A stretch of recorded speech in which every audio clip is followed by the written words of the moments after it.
Fala galera, professor Adriano, o seu professor aqui do canal Historiografando no YouTube. Gente, hoje nós iremos intensificar, iremos bombardear vocês de dicas, de bizus, de fichos nossos, de grifos que vocês irão fazer aí do outro lado para você se preparar sim para o concurso da Polícia Militar do Estado de Alagoas com mais afinco, com mais dedicação, com a didática que se você achar que a didática está um pouco devagar, você pode dar aí aquela velocidade a mais no vídeo, tá bom? Mas a gente vai partir do pressuposto que você não conhece esse assunto, que você vai chegar aqui no estado de Alagoas para gabaritar todas as questões sem vexame, sem correria nenhuma em cima dos assuntos que irão te colocar lá na polícia. Então se inscreve no canal, deixa teu joinha e eu convido vocês a estar comigo agora no nosso monitor. Vamos para lá.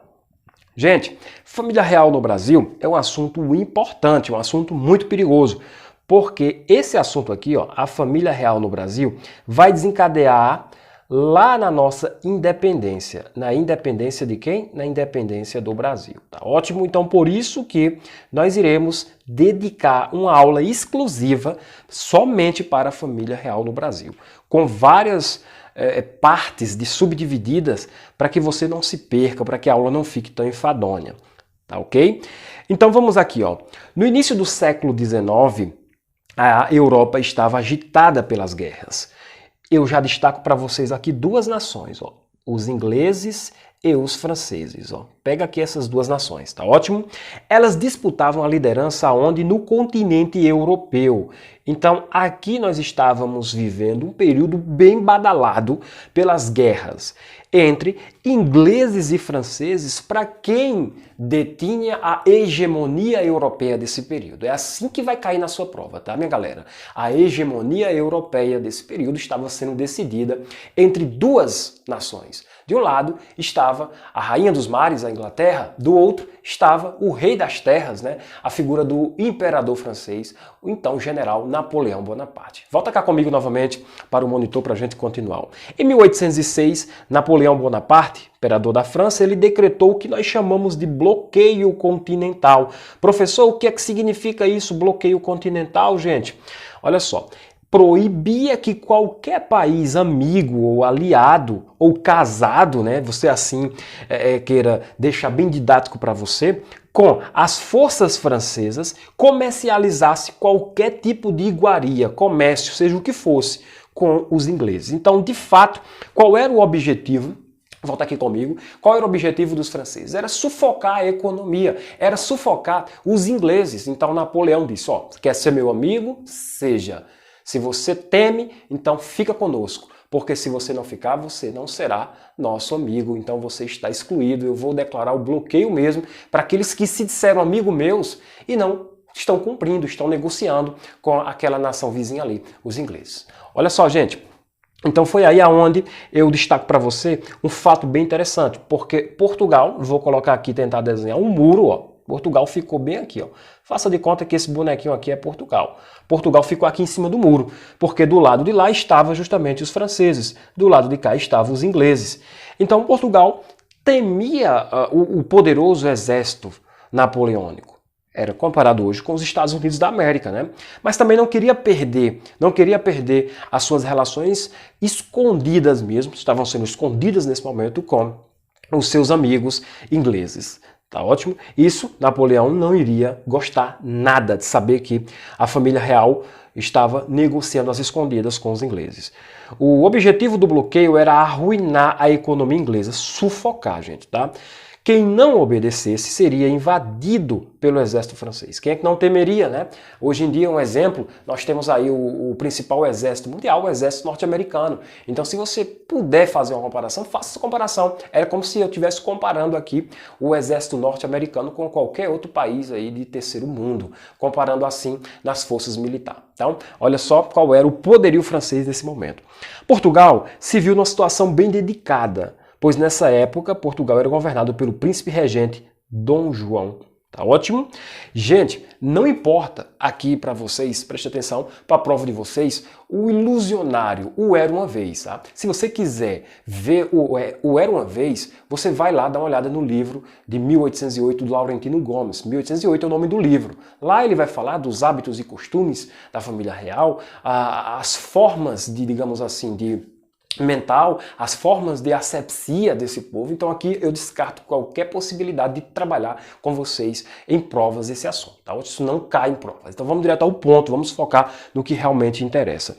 Então, gente, Dom João, ele não podia cumprir as ordens napoleônicas de aderir ao bloqueio continental, pois ele tinha longa relação comercial com quem? Com os irmãos ingleses.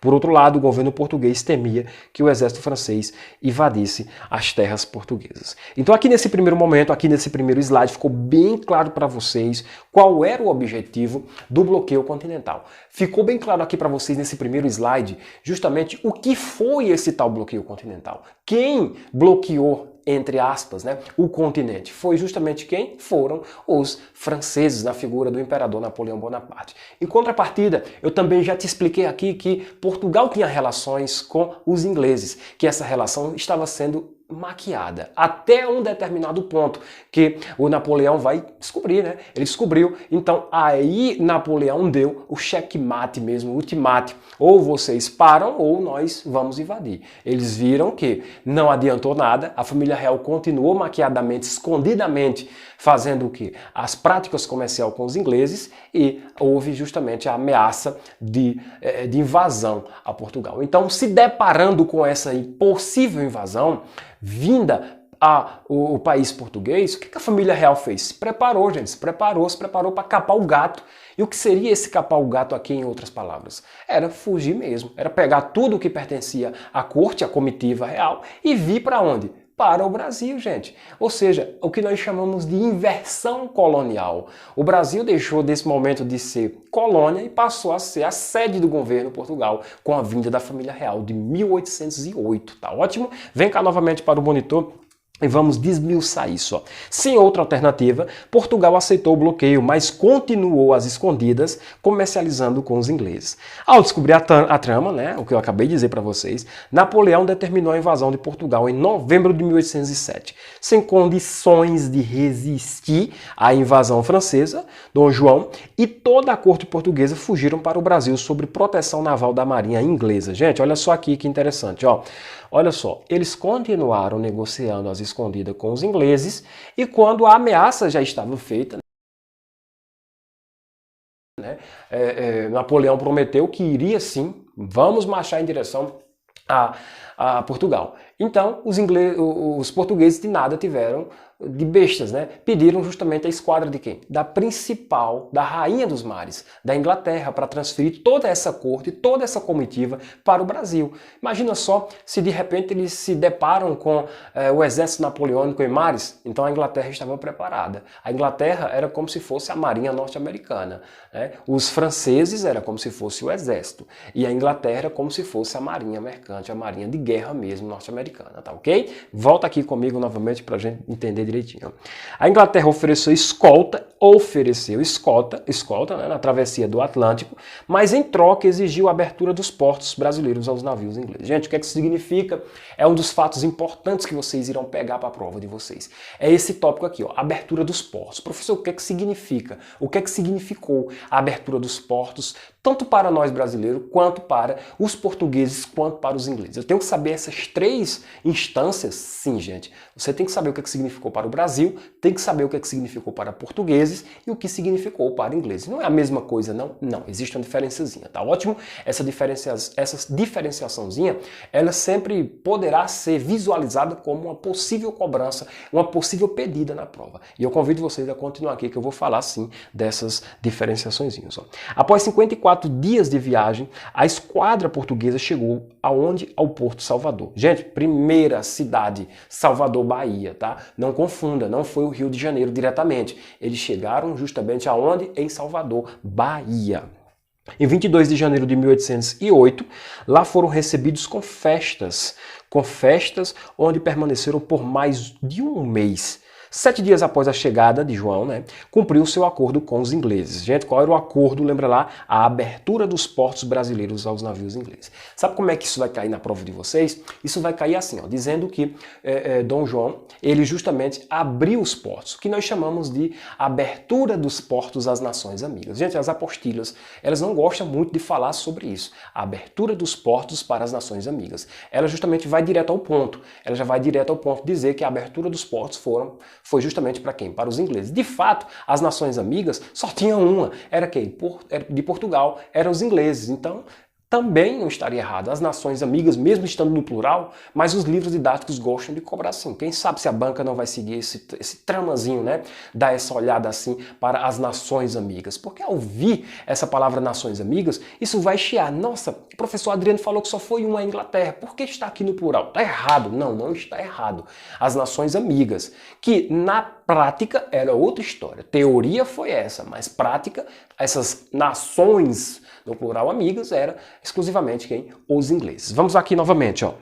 Lá foram recebidos com festas, como eu falei para vocês, né?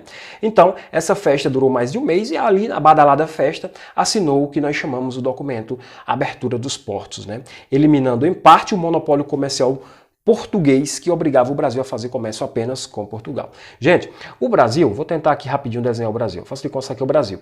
O Brasil, como sendo colônia, ela fazia justamente o quê? Negociação com a metrópole, que era a metrópole Portugal. Metrópole. Então, o documento, a abertura dos portos, né? Esse documento firmado em 1808 na Bahia, lembrando, na Bahia, Salvador, ele justamente vinha dizer assim, ó, vamos cortar esse cordão umbilical aqui, ó. Colônia Metrópolis, vamos cortar isso aqui, ó. Vou colocar um X bem grandão aqui no meio. A partir de hoje, também nós temos essa prerrogativa. Nós quem? Lá em cima, ó, os ingleses. Ó. Os ingleses têm essa prerrogativa de negociar com os portos brasileiros, tá ok, gente? Então, no desenho, na prática, é uma coisa. Na teoria, é outra história, tá certo? Então, veja só quais eram as nações amigas da colônia Brasil. Portugal, né, que era a metrópole, e os ingleses, que eram justamente os financiadores dessa vinda da família real para cá. Tudo isso, gente, foi provocado por uma grande transformação na cidade. Dom João teve que organizar a estrutura administrativa do governo, nomeou ministros de Estado, colocou funcionários públicos, né, o funcionamento de diversas secretarias públicas, instalou tribunais, entre eles eu posso dizer aqui o Tribunal de Justiça, criou o Banco do Brasil em 1808. Então essas estruturas, volta aqui comigo novamente, ó, essas estruturas que o Dom João VI fez aqui no Brasil, né? Dom João VI foi esperto. Ele tinha o intuito justamente de vir para cá com a comitiva. Então agora eu vou começar a investir aqui no Brasil. Criação do Tribunal de Justiça, que nós chamamos de TJ, né? A instituição do Banco do Brasil, criou Jardim Botânico, criou Zoológico. Ele fez ali, gente, um pedaçozinho de Portugal no Rio de Janeiro. O objetivo dele era esse, tá certo? Com medo da represália lá do exército napoleônico. Então preste bem atenção que isso vai também ser um dos principais motivos para 1817, lá no estado pernambucano, que é a Revolução Pernambucana. Muitos estados, o que nós chamávamos de províncias, elas se rebelaram contra esse sistema de privilegiar portugueses. A administração pública ficou por conta de quem? Dos portugueses. Os cargos públicos, portugueses. Portugueses eram comerciantes. Portugueses começaram a dominar, de certa forma, as terras brasileiras. Certo? Coisa que há muitos anos fora só explorada essas terras. Agora o negócio está diferente. Então isso ia causar o quê? Ia causar muito problema social. Problemas sociais, como é o caso do estado pernambucano, né, que era um dos estados que pagavam mais impostos para a corte, era o estado de Pernambuco. Então Pernambuco não via um desenvolvimento nas cidades de Recife e Olinda. Pernambuco estava estagnada, parada, e pagava muito imposto proporcional ao plantio da cana-de-açúcar lá da zona da mata pernambucana. Então, gente, o que acontecia? Essa galera ia ter que se rebelar, ia ter que agir contra esse sistema de privilégio português aqui dentro das terras brasileiras. Volta comigo aqui, ó. Com a abertura dos portos de 1808, os tratados de comércio e navegação e de aliança e amizade de 1810 estabeleceram que tarifas preferenciais aos produtos ingleses. Além da abertura dos portos, não confundam, em 1808. Em 1810, eu tive o que nós chamamos de de Tratado de Comércio, de Navegação e de Aliança e Amizade de 1810, tá certo? Tratados de Comércio e Navegação e de Aliança e Amizade de 1810, que justamente isso era o quê? Era que estabelecia tarifas preferenciais aos produtos ingleses. O comércio cresceu, o Porto do Rio de Janeiro aumentou seu movimento e passou de 500 para 1.200 embarcações anuais. Professor, e o que é que o governo português, quando autorizou essa abertura dos portos das nações amigas ou a Inglaterra, o que é que os ingleses contribuíram aqui para a gente? O que é que os ingleses trouxeram para apimentar, digamos assim, de certa forma, o nosso comércio? Gente, os ingleses começaram a vender coisas inúteis aqui. Para você ter uma ideia, lá no próprio livro 1808, do Laurentino Gomes, tem uma passagem que diz justamente que o governo português, o governo inglês, ele trouxe tanta miçangas, besteiras para cá, até patins de gelo, até patins para patinar na neve foram vendidos aqui no Brasil. Agora, para que esse aqui, nosso clima não tem esse clima tão assim igual ao clima europeu? Então, coisas desnecessárias. Você encontrava de besteira a bobagem sendo vendidas por os ingleses. Qual era o objetivo dos ingleses? Arrecadar. O objetivo dos ingleses era trilhar todo aquele caminho que fora das outras aulas passadas quando a gente falou da mineração.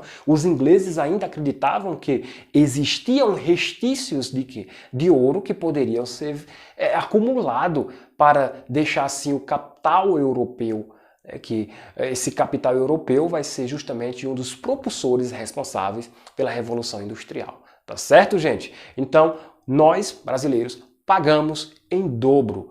Duas nações conseguiram subir em cima das nossas costas. Todo o nosso ouro, levado daqui para lá na mineração, nas aulas passadas que eu já falei, para Portugal e também para a Inglaterra. O nosso ouro, o Brasil, gente, ele foi responsável pela Revolução Industrial. A Revolução Industrial aconteceu graças ao acúmulo de capital trazido de onde? Do Brasil para a Europa, especificamente para a Inglaterra. Então, igrejas portuguesas foram construídas com o ouro brasileiro. Se você tiver aí a oportunidade, quando passar no seu concurso, vai lá em Portugal e dá uma olhada no teto das igrejas, de algumas igrejas, ouro maciço puro, ouro do período colonial, do período de exploração da mineração brasileira, tá certo? Gente, a aula não acabou ainda, tem um novo encontro, tem uma parte bem importante que a gente irá trazer para vocês aqui no YouTube também, tá bom? Mas se você puder, se você quiser, é só você se inscrever no canal Historiografando, pega o zap do professor, entre em contato e vem fazer parte da nossa plataforma exclusiva Polícia Militar do Estado de Alagoas, videoaulas mais um material de apoio com essa mesma didática aqui para você arrebentar na sua prova. Força guerreiro, contem sempre com o professor, estamos juntos na empreitada.